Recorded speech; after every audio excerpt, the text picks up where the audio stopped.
Yo, good morning. Welcome back from the weekend. And welcome to the Stokastic.com MLB Strategy Show right here on the Stokastic YouTube channel. Hopefully you dads out there had a good Father's Day. Didn't have to do all that much. Had a few drinks and you're feeling good, recharged for this new week. I'm Dave Loughran of Lafayette_D, joined by Adam Scherer at Ship My Money DFS. Rocking the new hat today, huh? Is that a new one, or you just find that somewhere? Yeah, newish. It's their City Connect hat. I got it with their jersey, so I like it. How you feeling today, dude? Good. Looking forward to another week.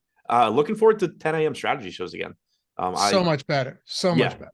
So the noon one is just it's terrible for me because I am not a morning person and I am not good at, like, if I don't have to get up, I will not. And so having a noon strategy show is just, it starts my day off so bad because, like, I just end up waking up and then doing nothing until noon. Like, having to get up and do a show at 10 is good for me. And then it'll make my afternoons better because I can get content out earlier and not be rushed. So yeah, I'm happy to be back at the normal time. I much prefer it, especially like if you have other stuff to get done during the day or you want to eat or so, right. Yeah, no, that's the thing for me, because, like, if I were a normal functioning human, I'd get up and do some of that content before my show and then do a noon show. But I'm in such the habit of, like, my show is the first thing I do. So when the show is at noon, I'm just like, oh, I'm just going to cram everything in after that and not eat until 5 p.m. Exactly. Yeah, I get it.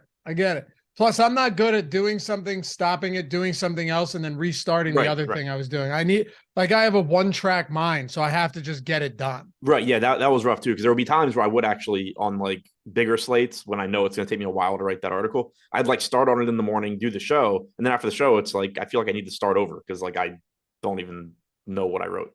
Exactly. Anyway, happy to have you guys with us. We got almost 50 likes already out of the gate, so here's everybody else is feeling good about a 10 a.m. show today. It is definitely a breath of fresh air, with basketball over, baseball at 10 a.m.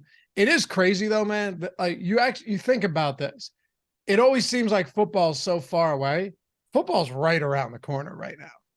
Yeah. I was thinking about that with best ball drafts the other day because I haven't done that many recently. And it was just like, oh, well, it's still June. And I was like, yeah, but I'm trying to get like 600 or so done, and it's going to end up being August real quick. Yeah. August 3rd is the Hall of Fame game. Yeah, so less than 2 months. Yeah. Like a month and a half. And not that game, I mean, I'll bet on it. Don't get the last year, I'm telling you, the smash spot of all smash spots was last year's Hall of Fame game. Not even kidding. I don't remember specifics. I do vaguely remember that being the case. Josh, and no one was talking about it either. I told Ben, I was like, this is a multi-unit play. It was Josh McDaniels going back to his the place that he played at as a kid, where his dad coached him. And it was the first game that he was as a head coach with his dad and family coming to the game. Look, not a narrative guy, but in the preseason where nothing matters, you kind of have to be a little bit of a narrative guy and know that Josh McDaniels wanted to win that game. Isn't that the game where, like, he played Josh Jacobs with, like, the 8th unit? And that's why I remember that game. Is in best ball, everybody just lost their minds. Like, everybody decides Zamir White is going to be like the number one running back for the Raiders, and they're about to cut Josh Jacobs, and Jacobs just starts, like, free falling in best ball. Everyone's doing that with, like, Najee Harris now too. Like, oh, he's done. It's Jaylen Warren, Yeah, like, I think I'm getting a lot of Jaylen Warren and, like, no Najee Harris. I don't think it's a bad idea. Yeah, he's a good pick, but yeah, he's just going to replace him. Like, I don't think so. It's also possible Najee Harris gets 300 plus touches again. Right. Yeah, I don't know, but I just did a fantasy football video on our fantasy football channel, my first one of the year, that's coming out, I don't know, tomorrow or something. That was basically who will the Josh Jacobs be of 2023? And I said exactly what you said, where everybody had just essentially gone, well, timeshare, he's done after that whole, I mean, it was weird, don't get me wrong. Right. And he goes on to dominate. So I don't know, dude. People just are out on guys so quickly based on one thing that ends up being far less relevant than you thought it would be. Oh, yeah. And I mean, like, Najee Harris, perfect example. Like, again, I'm not drafting him. I'm not high on him, but, like, it's not hard to envision Pittsburgh just being better offensively this year than last year, and their running back being a lot better. Right. Yeah. And they also, very much solidified the O-line. So we'll see. Anyway, take a second, hit that thumbs up. We're over 50 already. We got, damn, dude, 33% likes to viewer ratio. We're in business today. Yeah, take a second. Atone for your sins here on the MLB Strategy Show. Wash yourselves clean and subscribe to the channel if you haven't done so yet. Of course, if you're listening in podcast form, we know you're out there as well. Leave a rating or review, subscribe to the pod. And if you're watching on YouTube after the fact, leave a comment down below. At the very least, we read all of them, try and respond to many as we can. Anyway, ready to talk some baseball? Rather keep talking football, honestly, but yeah. Me too, man. I love talking football. I don't care what time of year it is. I actually don't. I don't think those words have ever come out of my mouth. Yeah, I was surprised to hear you say that, but you're a little excited. You're a little looking forward to it. Basketball's fun. I like basketball. It is. It's a lot of fun. You're going to be excited for the first week of the season, though. Come on. Oh yeah, I'm always excited for the first week of the season because it feels like it's always exciting from a DFS standpoint because there's just so much more money in NFL than NBA or MLB. But yeah, don't really care too much about the actual league. But also just the preeminent showdown format too. There's no better format than NFL showdown. Yeah, I hate showdown. Why? One, I'm not very good at it. Two, I don't want to take the time to get better at it. I just don't like it and I barely play it. But as far as the format goes, it's pretty good. Yeah. All right. Anyway, we got 7 games today. Do we have, when I made this run sheet like 30 minutes ago, we didn't have a starter for the White Sox. Do we have one yet? Or for Texas, do we have one yet? Looks like Heaney, but I'm not sure. Or I'm sorry, no, for the White Sox. My fault. For the White Sox. Looks like Jesse Schultens, but again, not sure. Yeah, that's what I was seeing, but I wasn't certain that was going to be the case. Let me just check before we get started to see if that's confirmed. And then we can get going here. All right. So, because it was not the case 30 minutes ago. DraftKings has him listed as the probable pitcher, but I saw that, but it's still TBD on MLB.com. I mean, I guess we can assume it is and work off of that. It probably doesn't matter from a DFS standpoint, but because it's the White Sox? Because it's the Rangers. Like, I don't think so. Lance Lynn pitched yesterday. I doubt that anybody's pitching for the White Sox that you would want to play. Yeah, I was just speaking more from like a Rangers bats perspective. Yeah, sure. Yeah. But, yes, and like Cease would be early rest, so I don't think they're bringing in anybody good to pitch. Right, that's a good call. Think it'd be a bullpen game? I assume so. Like Schultens is a bullpen guy. Yeah. Chicago Cubs, Pittsburgh Pirates. Let's get into this one, man. So right now, looking at this one, Beto and was it Smiley? Yeah, Smiley on the mound. There's no real good pitching here from this game in the sense of ownership. Like you got 11% going to Smiley, Beto getting 5.7%. Slight leverage on both of these guys. We'll get into bats in a second because that could get a little bit interesting. And also the total in this game currently sitting at, what is the total? I just lost it. Do you have the total? 9, I think. Is it 9? Okay. Well, let's start it off with Smiley, with the left-hander. What do you want to do with him today? And then we can start getting into the weeds a bit with some bats. Yeah, I mean, it's 6,500 for Smiley. He's a perfectly viable SP2. Not sure, how much you'll need to pay that far down on this slate. He's pulling about 11% ownership right now, like you said, but it's just the case where he's a completely average pitcher. He's not good. He's not bad.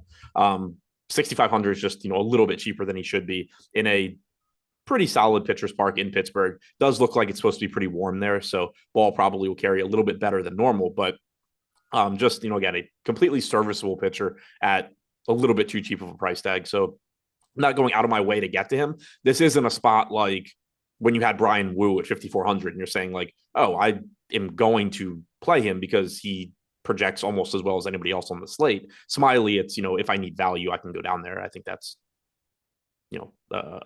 he's a good value play if you need it. Beto on the other side, 0.5% at an even cheaper price tag. Less inclined to go there. 4.8 implied run total for the Cubs. And again, if you have to pay all the way down, it's fine. Like if you're paying all the way down, your options are pretty much Brandon Williamson from the Reds or Beto. Neither one is a great option. So sure. But Smiley, I would expect to get to more than Beto. Yeah, Beto like 24% K rate at AAA. I mean, it's a good park, sure. but I don't really know if there's anything that it's going to be low to mid 80s there in Pittsburgh today. Like you said, 9-run total, pretty high implied total for the Cubs. Yeah. And Beto projects to be pretty bad in the majors. 27-year-old, just getting his first action in the majors. Pitcher for the Pirates, typically going to mean not good. But like you said, he put up decent numbers at AAA, at least in terms of strikeouts. But going forward, the bat projects a 17% strikeout percentage. ATC's at 22%. So there's actually a massive gap in projection between those two. The bat's at 17% with a 5.45 FIP. ATC is at 22% with a 4.2 FIP. Truth probably somewhere in the middle.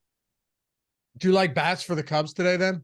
Somewhat, yeah. 7-game slate, so obviously not as much opportunity cost. The hitting weather here looks like it's going to be nice. And you do have a very respectable 4.2 implied run total. So I am interested in the Cubs. They're coming in right now, middle of the pack in top stack percentage at 7.5%, but also 7.5% chance of being the top value stack. Puts them at 4th in stack score behind Minnesota, Colorado, and San Diego. So, okay, Minnesota is weird. We'll talk about that when we get there. But the Cubs look pretty good. Any interest in some bats against Smiley today? I know Pittsburgh isn't exactly a juggernaut of a team, but just looking at this 1.27 home runs per 9 for Smiley, 20% K rate. So he's going to put a decent amount of balls in play. Is there anything here that stands out to you at all, or should we move forward and keep going here? Yeah, I mean, the Pirates are pulling 9% ownership because they are pretty cheap, and it is, an okay matchup. Smiley's not a guy that I really like going out of my way to target, but again, he's not somebody that I'm like actively going to avoid either. One thing that does stand out is you should have Henry Davis at 2K flat, former first overall pick, another good prospect coming up and just immediately being $2,000. So, and he's a catcher. So, I mean, that's going to be a very interesting value piece. He's projected for 11% ownership. McCutchen coming in at 11% at 4,400. I like that piece. Connor Joe is cheap. Brian Hayes is cheap. So there is some upside to be had from the Pirates, especially when you factor in value. But I do prefer the Cubs side.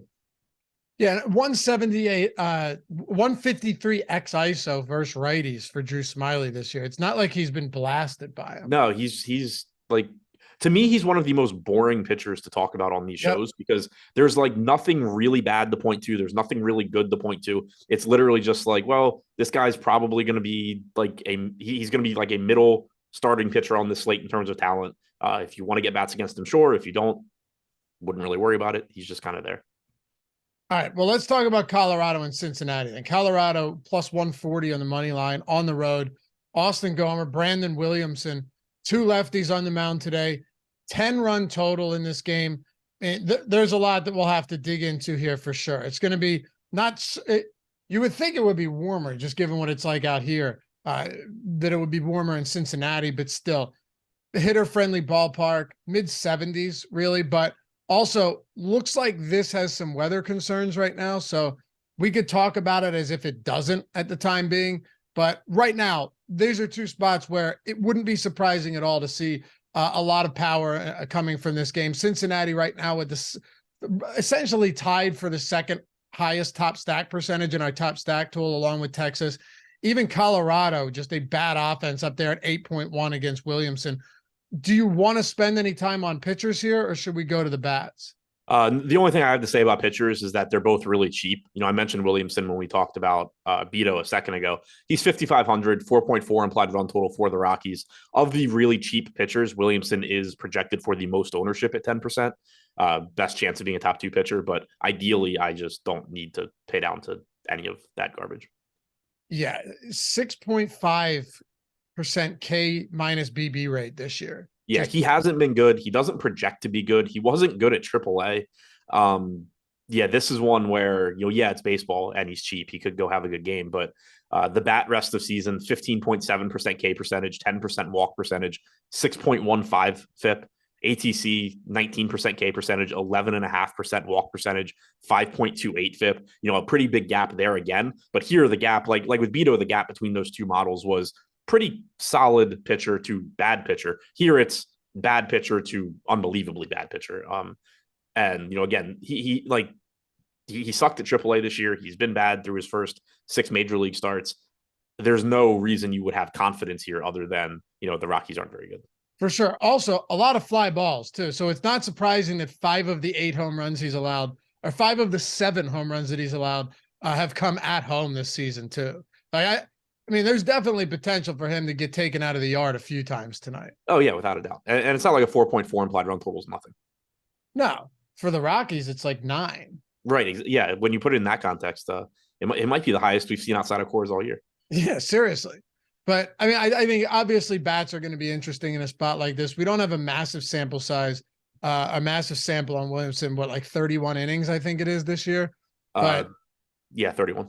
31 innings, yeah. But 295 x ISO against right-handed bats, 407 expected WOBA.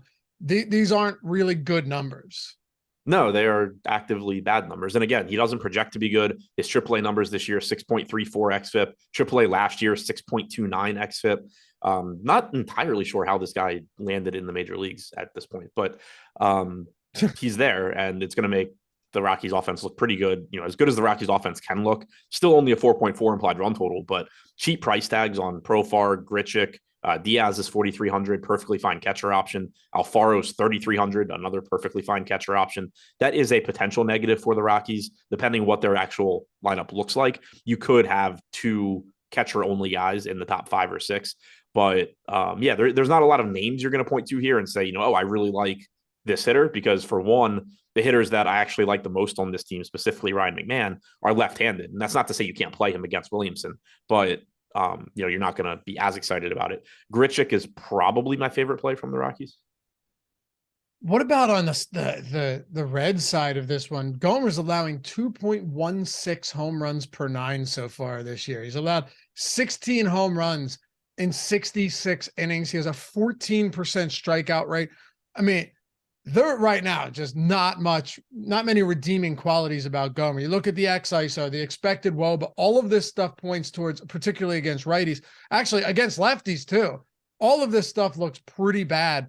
I'm not surprised at all that the Cincinnati Reds have one of the highest top stack probabilities and the most ownership on the slate as a stack. Yeah, and I mean, obviously Gomer is better outside of Coors Field, but he's still not good.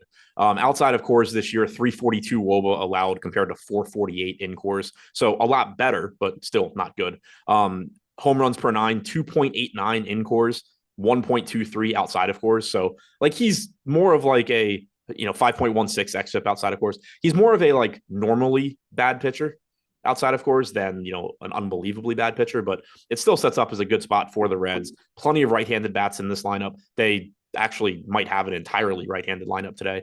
De La Cruz being a switch hitter. So really do like getting to the Reds. They have gotten somewhat expensive in the middle of their order with, McLean getting up to 4,700, De La Cruz up over 5K, Steers at 4,500. But you also get some nice MPE here that helps you. It can help you in terms of value, just because it's going to open the door for you to fit in good value plays at different positions, kind of whatever works for you.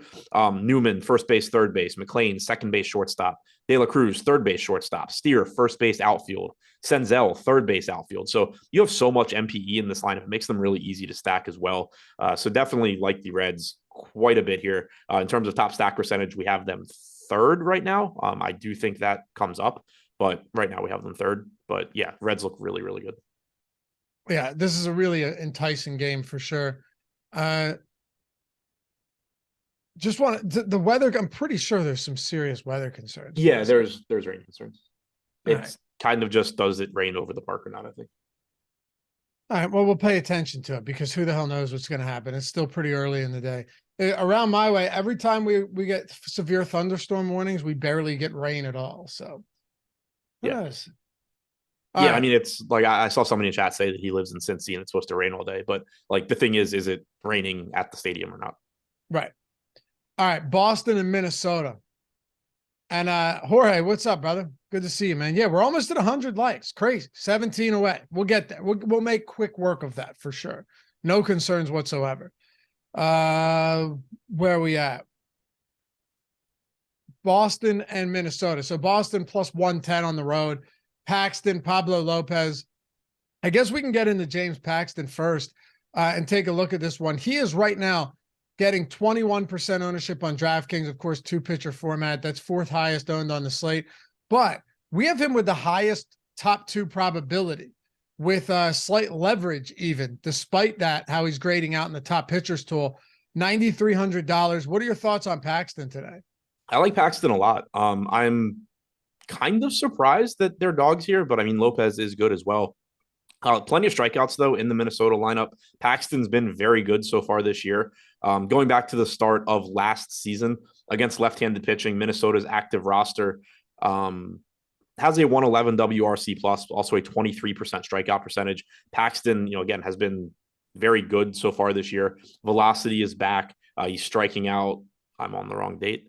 I think it's like 28% off the top of my head. I'll have it in a second. What Paxton's K rate this year? 33. Is it 23? 33. Oh, 33. Oh, that's you said his K rate in general, right? Yeah, 33. Yeah. I was thinking it was like 27, 28, but I have it up now. Yeah, 33%, 3.1 xFIP. I'm surprised that the Twins have a 4.2 implied run total here. It is close to 90 degrees in Minnesota, so that's going to drive up run totals a bit, but still, somewhat surprising. Not the easiest matchup. Again, they are above average against left-handed pitching, but Paxton's been really, really good. And the big thing is he's still not that expensive.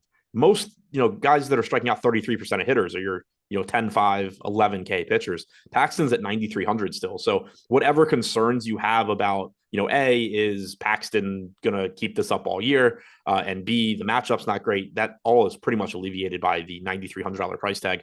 He's also only getting 21% ownership, which is kind of surprising to me.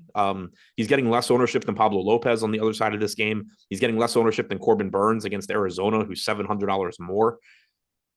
He's getting similar ownership to Merrill Kelly, rather, who, like, I think Merrill Kelly's really good, and I'm not trying to take anything away from him, but Paxton's the better strikeout pitcher. It's Max Scherzer is getting more ownership against the Astros. I really like Paxton right now. Minnesota has a 28% K rate against lefties this year. Yeah, that's really high. And granted, like Buxton's been out for parts of the year, but sure. Their active roster going back to last year is still at 23%. Which is still, above average. So right. It's a good spot. Like you said, and by the way, Buxton's striking out. What's he striking out for his lefties? Because on the year total, he's striking out at 31%. Right. Yeah. I didn't even mean that like Buxton doesn't strike out. I just meant he's obviously yeah. Well, to me, this is one of those spots where Minnesota could tune him up a little bit, or he strikes out 9 or 10 batters. Right, exactly. And to me, and again, this is where the total seems a little bit weird. The total is concerning me. Not that 4.2 is super high. It's just that it doesn't make sense to me. And so many times when something like that happens, it's just, they get lit up and you're like, oh, well, should have. Yeah, you're right. Should have paid attention to the fact that I thought this was going to be like a 3.8 total and it's 4.2 instead. But yeah, I mean, there is upside for Minnesota for sure. But, in terms of what's more likely to happen, I still think it's that Paxton does well, just given that he's been good all season long. It's not even like overall this season, he's been one of those strikeout pitchers that he's either striking you out or giving up a bunch of power. He's given up some power, but 162 expected ISO with a 37.5% strikeout percentage to right-handed hitters this year, 261 expected WOBA to righties. You're going to get a predominantly right-handed lineup. Lefties have gotten to him more, 201 expected ISO, only a 17% K percentage, but you're probably just going to have Kirilloff and Kepler. And, I'm not going to, if the Twins just run out a lineup of whatever lefties they have, it's not like you're going to actually downgrade Paxton for that, really. For sure. Yeah, and he's throwing 100+ pitches when he can. It's not like he's limited either. So I'm with you on this one. What about Pablo Lopez against Boston? Yeah, I mean, I think he looks pretty good as well. 9,100, 3.8 implied run total for the Sox. I like Paxton more than Lopez, I think, but they're certainly comparable. Lopez, 29% K percentage this year. He's been really good as well. 3.5 xFIP. The Red Sox lineup is certainly scary. They do have a lot of left-handed bats. So far this year, Lopez has struck out about 34% of righties, only 24% of lefties. He's still been good against lefties. 314 expected WOBA, 145 expected ISO, but 256 expected ISO to righties. So it does concern me a little bit that you're likely to have a lefty-heavy Red Sox lineup. Verdugo, Devers, Yoshida, obviously all really good. Tristan Casas, highly regarded. And then, righties, Turner and Duvall both good as well. So tough spot for Lopez, but, again, he's only 9,100, 29% K percentage. Again, that's a K percentage that normally is going to pull you a 10K plus price tag. So whatever concerns I have about the matchup are pretty much offset by the fact that they're getting a 10% discount or so. Stephen Leibowitz, what's up, Stephen? Said, I wonder in terms of Boston bats if there's such a thing as a Sunday night baseball hangover after playing a doubleheader. I mean, yeah, they played 2 games yesterday and now they travel to Minnesota tonight. I don't know. I mean, not ideal. That probably could explain why they are dogs, or at least why they're as big of a dog. But it wouldn't explain the 4.2 total for Minnesota. Yeah, I mean, that could also be a bullpen thing, though. Like, they had a doubleheader yesterday. True. Yeah, I can look and see kind of what they threw, but that actually would explain a lot. I forgot they played a doubleheader yesterday. Yeah, I mean, they had 2 pitchers throw 40 plus pitches yesterday. They had 3 more throw in the teens. So they only have 3 relievers that didn't pitch at all yesterday. 2 of those guys threw 30 plus pitches on Friday. So yeah, I think that's actually a good, my guess is that's what the run total is. It's not a Paxton thing. It's a bullpen thing. Makes me like Paxton more if he has a slightly longer leash as a result of the bullpen being taxed. That too. And it also makes me like him more. And again, this is splitting hairs. I don't really know what you can do with it, but it does make me like him more now that I am firmly making the guess that this total is bullpen related and not like some random reason the Twins are going to light up Paxton that I'm unaware of. Right. Exactly. It's not like Paxton pitched in both games yesterday. So right. Should be good. Right. It like I said before, I was kind of concerned just because that run total didn't make sense. And it was just like, all right, like what don't I know here? But I think that's what it is. Anything else for this game? No. I mean, we didn't talk specifically about Minnesota bats, but they are cheap. They do have upside. I kind of alluded to this a second ago when we talked about stack score. Minnesota is first in stack score right now. That has to come down, I think. We have them with an 8.5% chance of being the top stack. We also have a 12.5% chance of being the top value stack. The value component certainly makes sense to me. They're really, really cheap. I'm a little bit surprised that we have them 4th in top stack percentage, but again, I guess there is a lot of good pitching on this slate. There are going to be a lot of offenses with modest run totals. So Minnesota does look like a good stack in non-Paxton lineups. Have you ever had your phone go off somewhere it's not supposed to, and it's in your pocket, and you kind of panic and start like tapping the button, the side button to get it to stop? Yeah. I was at a wedding the other day on Friday night, and someone's phone went off during the ceremony.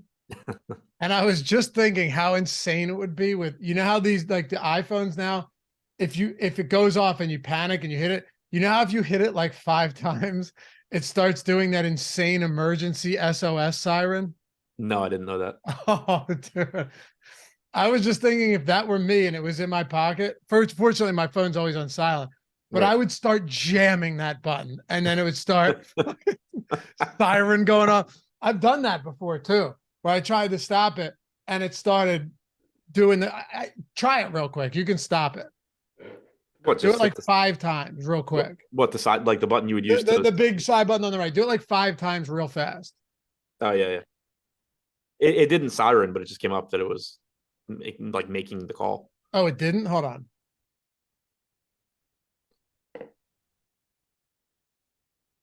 Oh, it's not doing it. Huh. There must be another way to do it. Anyway, doesn't matter. Yeah, mine just came up like emergency SOS, like calling. Me too, but I've done it before where it starts going like woo, woo, woo. Oh, yeah, no. Huh. I don't know. I swear it did. But anyway, Boston, Minnesota's in the books, Arizona and Milwaukee. Before we do that, gotta say, I had a nice little winner using someone hit us up yesterday. Nice little $500 win using the PGA lineup generator. Yeah. In the guard, not a full bink or Hall of Fame worthy, but all made possible by the PGA lineup generator. Second place, Silverback won $500. You'll love to see it, man. Absolutely do. And if you want to check the lineup generator out, we still have it for baseball all through the season. Less than $4.50 for your first week. Link in the description and in chat. We have the PGA lineup generator too, but specifically with the MLB one, what makes it so cool is the fact that you can go into something like this and say you're someone that might not have a ton of time in the day, or you're not working with, an insane bankroll and playing a higher stakes contest or more volume where it's necessary to get the lineup Sims tool. This lineup generator is already simulating all the lineups for you, throwing the bad ones out, giving you the optimal score, or the optimal projection. It's giving you the ownership projection on every single lineup, depending on how chalky or how contrarian it is. When you go into it, Jordan's pulling it up now. Let's say you go to DraftKings main slate, then you can pick who you want to lock or not. You don't have to lock anyone. Then you can select your stack type, whether you want to do like a 4-4, a 5-2, all of that, right?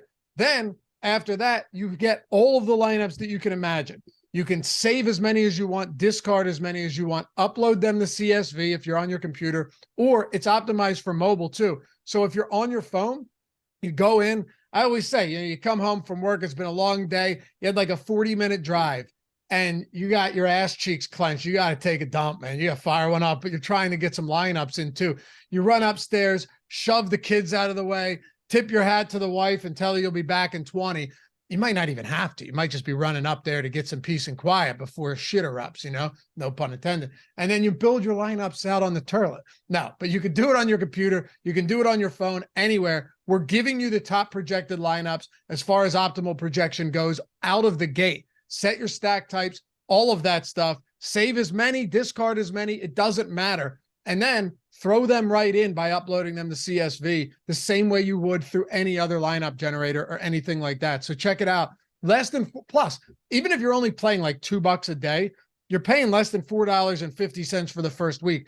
There's a legitimate chance that you just end up having a good week using this tool at less than $4.50. And now you've just covered the cost of it for who knows how long, no matter what you're playing. So you don't need to be a high volume player. It doesn't matter. Whether you have time, don't have time, have the bankroll or don't, lineup generator is a beautiful thing.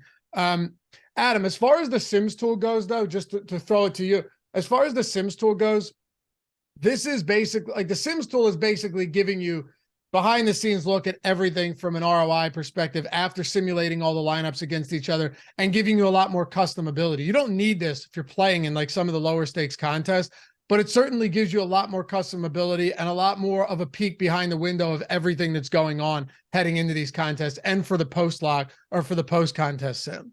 Yeah, I mean, it's basically just, in a way, aggregating all of the data that we talk about on shows and helping you balance it all.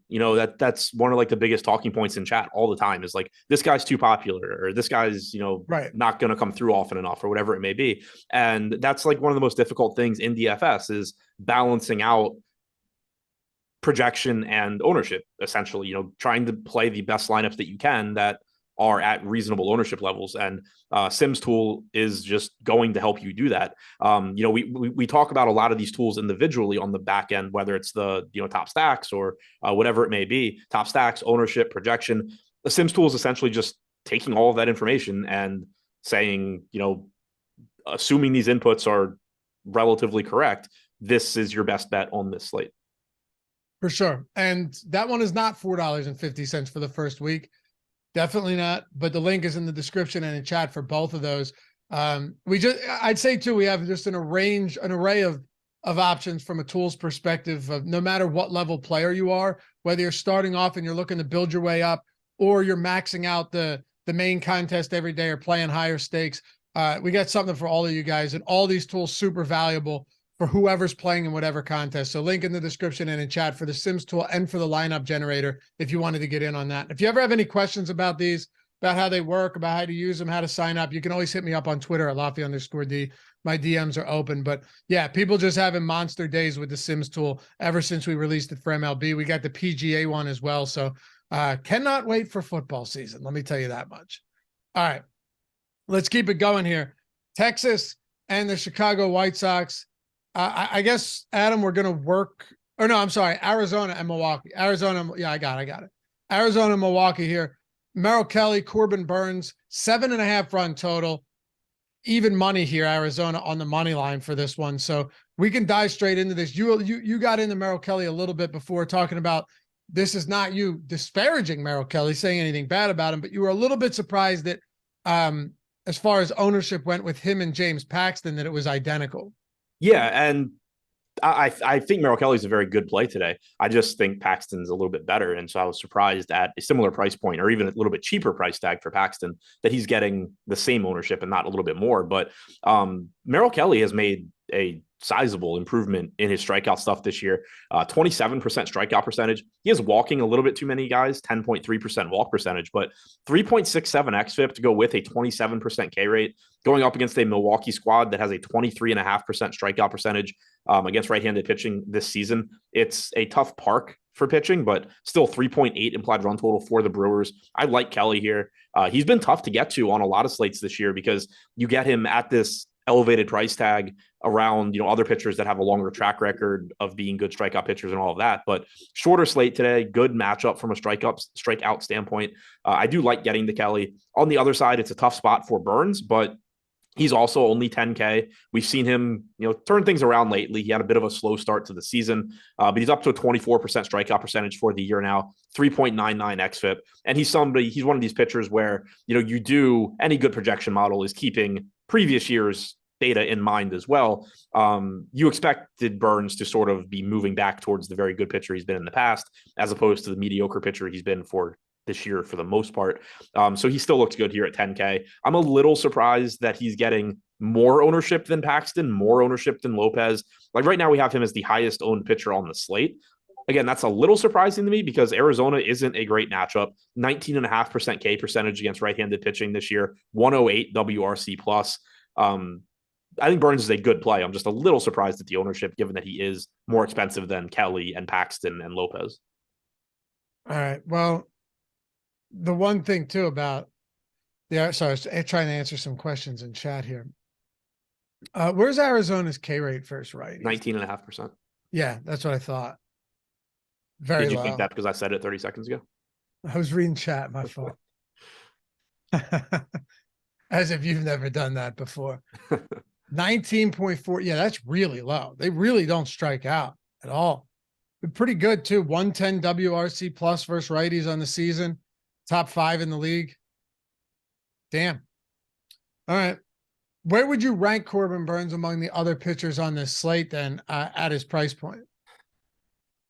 Because he is real. I know you talked about it, but he is right now the most popular pitcher on the slate at 10K. Yeah, I mean, so the way I see it is that he's very comparable to Paxton, Lopez, Hunter Brown, who we haven't talked about, and Merrill Kelly in terms of, top 2 pitcher percentage. We have him third, but they're all between, 20 and 22%. So I think he's really comparable. I don't think he's a bad player or anything like that. The only thing throwing me off is that he's very similar to these guys. He's the second most expensive and he's getting the most ownership. Why isn't a cheaper Paxton getting more ownership with a better chance of being a top 2 pitcher?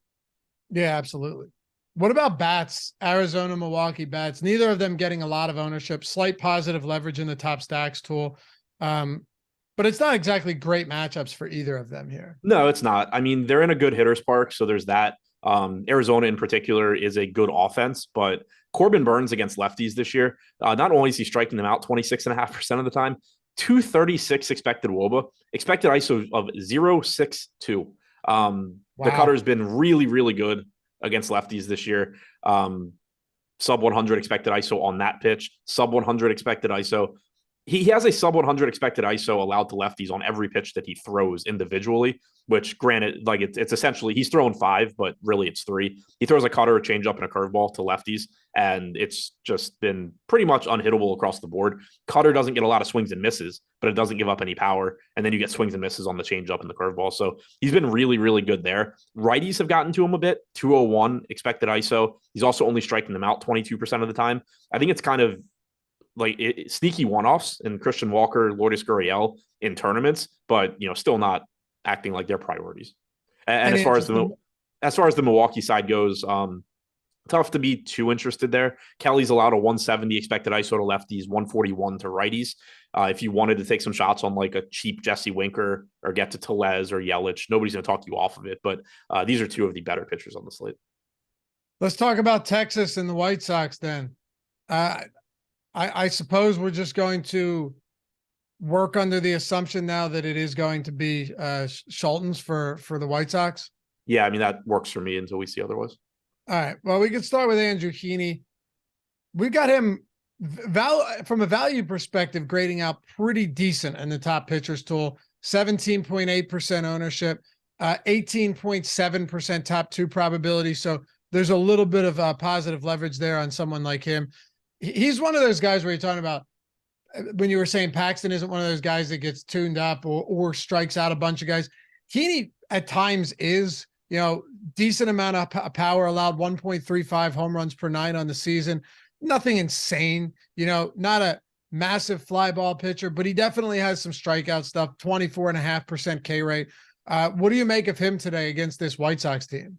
Yeah, I think he's a pretty interesting value option. Now, keep in mind the top two pitcher percentage and the top stack percentage is probably going to be a little bit wonky here because we don't have a line for this game yet. Right. Yeah, true. But yeah, I mean, so Heaney's strikeout stuff this year hasn't been as good as it was last year. You saw it really skyrocket when he went to the Dodgers. Now it's back to being pretty normal. He struck out about 24.5% of hitters this year. But for a $7,500 pitcher, that's still plenty of strikeout upside.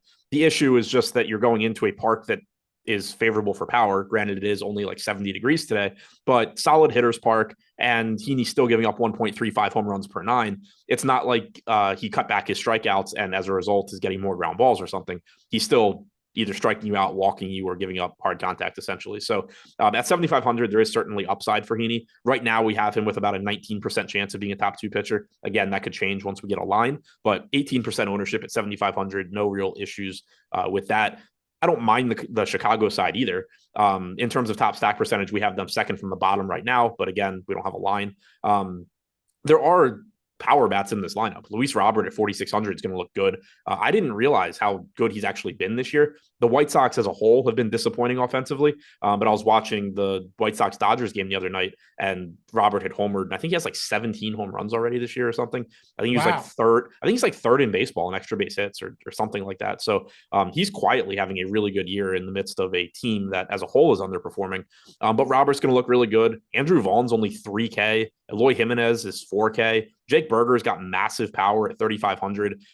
Zach Remillard is up, who I just pulled up his Fangraphs page because I have no idea who he is, but he's projected to lead off in the lineup that I'm looking at. Doesn't project to be any good. I don't know why he would be leading off, but he's cheap. So there's that. But the Vaughn, Robert, Jimenez, Berger pieces are actually really, really interesting. Man, Heaney's been laboring through starts recently.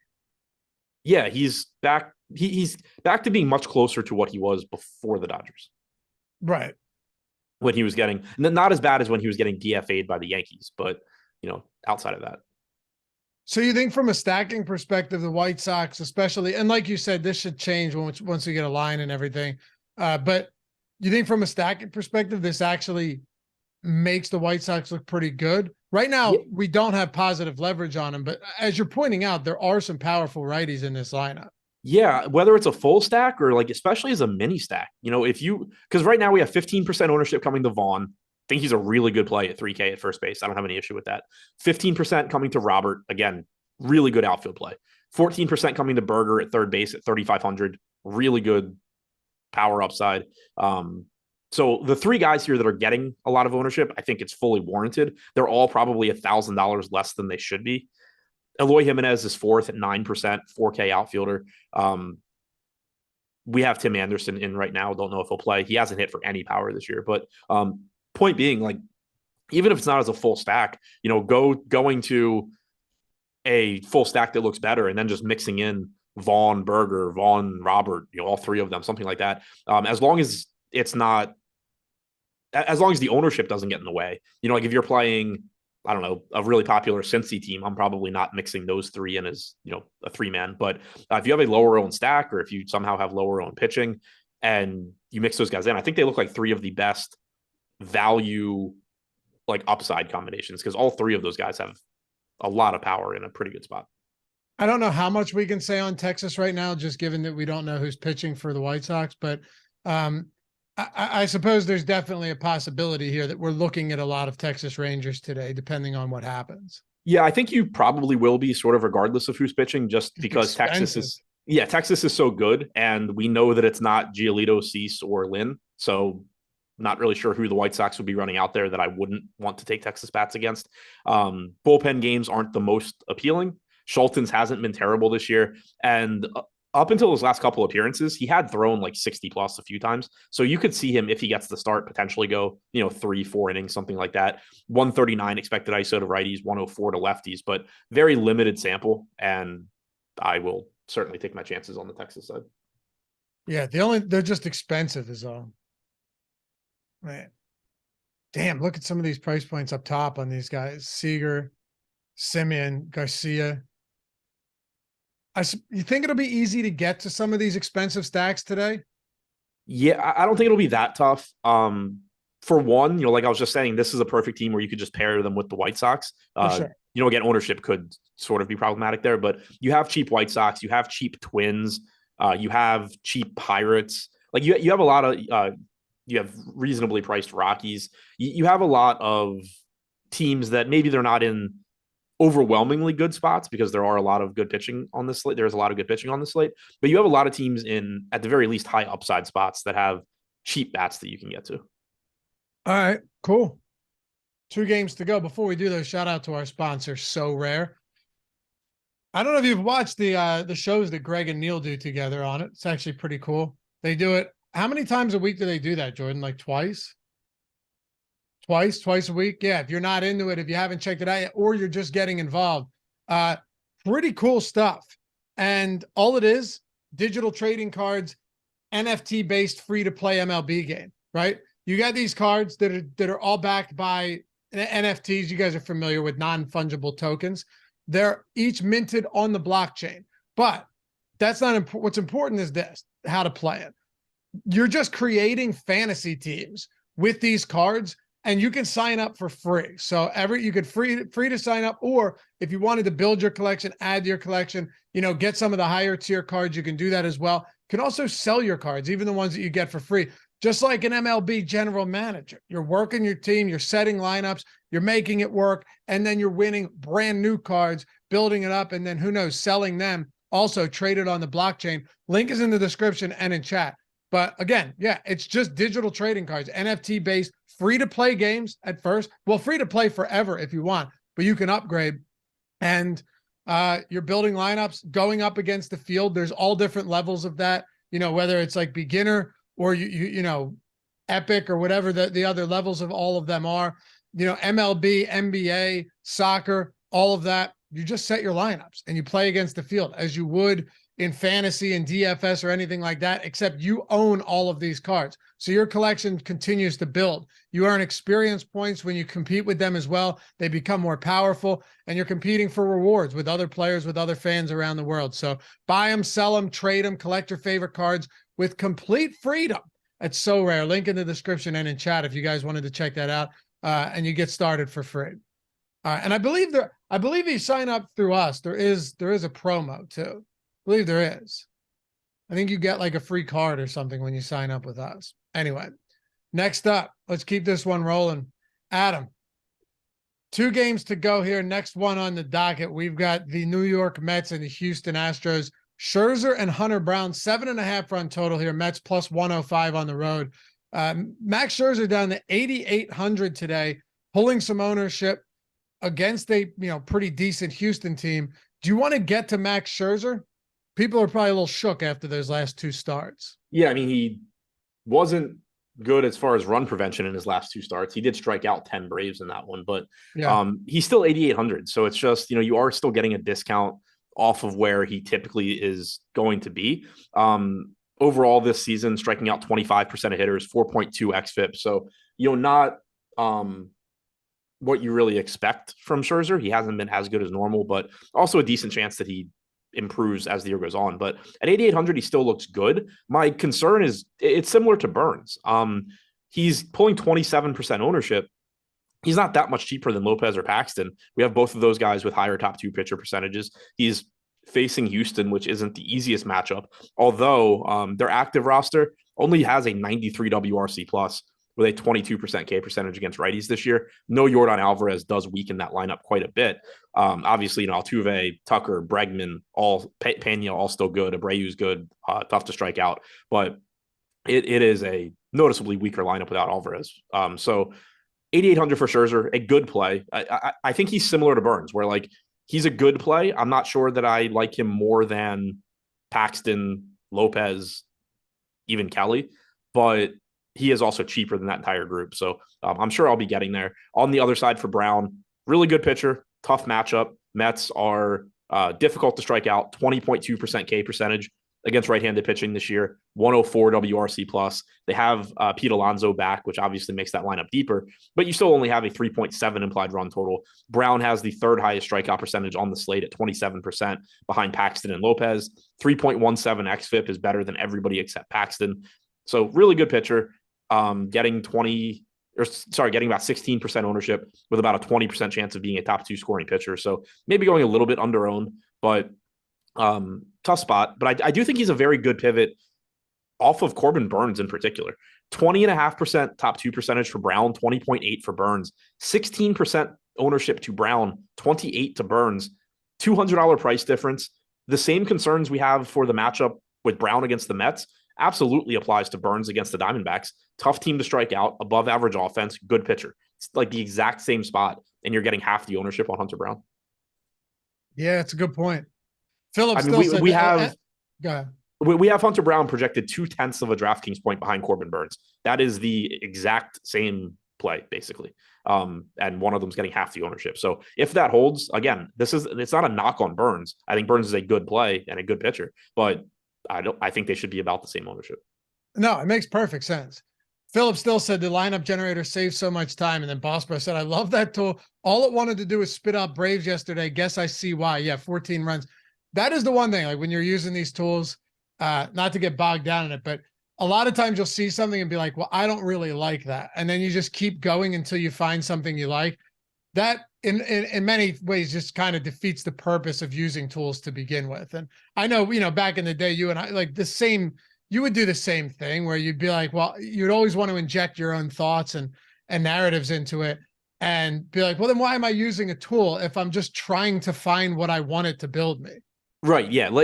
And that's not to say like never, not to use your own input at all. Like if you're, of course, if you're going through and you're getting like, let's say you're playing one lineup and like you're using lineup generator and it's spitting out like a bunch of Brave stacks and a bunch of red stacks, random names. Obviously the Braves aren't even on the slate, but like, and you're like, well, I prefer the Reds. Like by all means, take the Reds, even if like the first lineup that comes up is the Braves. But yeah, like you don't want to be using a tool in the way where you're just waiting for it to confirm like your biases, essentially. Exactly. Yeah. Right. And maybe you're playing a lot of lineups and you want to diversify a little bit. So you don't want all Braves lineups or something like that. Totally makes sense. Right. And that's the thing to keep in mind. And like, I still kind of have to remind myself of this too. It's perfectly fine to interject what you think in spots where the tool isn't actually considering what like you're thinking. Like the lineup generator has no inputs in it to diversify your lineups for you. So it's not saying, yeah, I understand diversity, but still here's 20 Brave stacks. It's just saying here's 20 Brave stacks. So like it makes perfect sense to be like, I know it's not considering diversity, so I'm going to take the top 5 Brave stacks and move on. Exactly. Yeah. And then, yeah, maybe you end up with like 4 or 5 different stacks among 20 lineups and you're okay. Right. Or whereas like stacks. Whereas like that's even a little bit different with like the Sims tool, because the Sims tool is running all those lineups. And if it's coming out and saying like, look, with all these lineups, you should still be playing, 40% Brave stacks. Yeah. It's at least factoring in like the Braves are winning that often, which like you can still cut it back if you want, because, bankroll management, risk tolerance, that's still a kind of a personal decision point. But it's telling you 2 different things. Right. But it's telling you like, yeah, you should play this much Braves. Whereas the lineup generator is just saying like, the Braves are really good. The Braves are really good. The Braves are really good. Yeah, exactly. Scherzer, Hunter Brown, get that. Did you want to hit on any bats from this one before we close it out with the Padres and Giants? Not really. I mean, there's upside in both lineups. I think that goes without saying, but I think this is one of the more difficult games to get the bats. All right, let's talk about San Diego and San Francisco. 8.5 run total. San Diego minus 115 in the money line in San Francisco today. Michael Wacha, Ryan Walker's the opener. Do you know who do you think's going to be the long reliever here? Because if First, I was thinking Mania, but he pitched like 3 days ago. Do you think it'll be? I know DraftKings had Junis, I think. Yeah, DraftKings has Junis. He did throw. He pitched on the 16th, but he only threw 1 inning, 10 pitches. I assume it's going to be Junis following him. Okay, so we can work under that assumption for now. Do you have any interest in Michael Wacha? It's kind of a tough sell on this particular slate. It is a good park, but also a tough matchup. He's only 8,300, so you do have a decent price tag there. We have him right now getting 12% ownership, 14% chance of being a top 2 pitcher. I think he's kind of similar to Andrew Heaney, except for he's a little bit more expensive, and the matchup is a bit tougher against the Giants. So I don't think he's a bad play, but I don't think I'll get a lot of him. And I don't really see how we could make any argument for the Giants side right now, unless you're trying to play $6,400 for Junis, assuming he is in the, he's on the mound tonight. No, I don't have any interest in Giants pitching. All right. How about bats today? So this is one that stood out to me as far as like it's going to change during the day. Right now we have San Diego as the top stack. There's that isn't right. 4.3 implied run total in San Francisco, 58 degrees. Like this park kills power. That's not to say the Padres are bad. They still obviously have a lot of talent. They have a lot of upside, but I think they're likely to settle in closer to like where, I don't know, the Red Sox and Cubs are right now at like 7% than the 11% top stack they're currently projected for. So I do think that comes down. I think they're a middle of the road stack. Don't mind getting to them in tournaments because, again, in the context of the slate, you don't have a lot of like standout great spots today. You have the Reds and every other team. We don't have a Rangers implied run total yet, but every team that does have an implied run total is south of 5 other than the Reds. So you're just going to get a bunch of teams that look really, really similar in the middle of the pack. The Reds should end up being at the top. So the Padres are okay in tournaments, but not super exciting, because of the park, because of the weather. Same goes for the Giants. They are a good offense against right-handed pitching, 122 WRC plus. They do strike out a bit. So again, there is some upside there for Wacha. But Wacha himself also not a bad pitcher by any stretch. 162 expected ISO to lefties, 185 to righties, but this park also kills power. So it's another one where I'm not overly interested in the bets.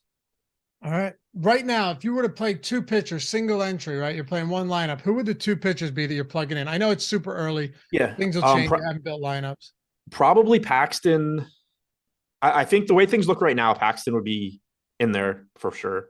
The 2 would sort of depend on like where else I'm going with the lineup. Scherzer offers some value. Brown is, I think, going under owned. So like if I'm playing a popular stack, maybe I want to prioritize getting to Brown. You could, if I'm playing a not popular stack, then obviously you could just go Burns, Paxton as well. I think Paxton would definitely be in there. The SP2, like I just don't see a big difference between Lopez, Burns, Brown, Kelly, Scherzer. And I know we still need some clarity with Texas and Chicago, but if you were running a 4-4 stack with it, forget about salary restrictions for now. Just curious on your 2 top stacks this morning. Cincy, probably Cincy, Colorado. Okay, same game. Yeah, maybe Cincy, Cubs. I think Cincy would be 1 though. Hey, appreciate you guys hanging out with us as always.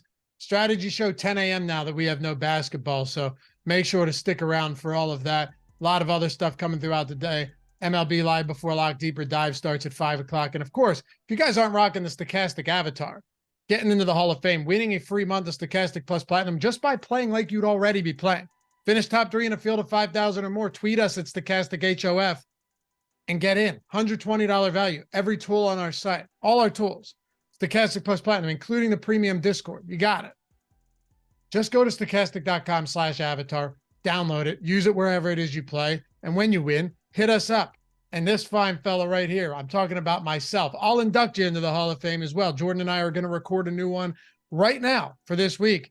You can be up there on the next one. Rock that avatar. Hit us up. We'll see you guys back here tomorrow on the Strategy Show. Of course, Deeper Dive Live Before Lock tonight. And all of our other stuff on the Odd Shopper channel if you guys are into sports betting like we are. So we'll see you back here soon. Peace.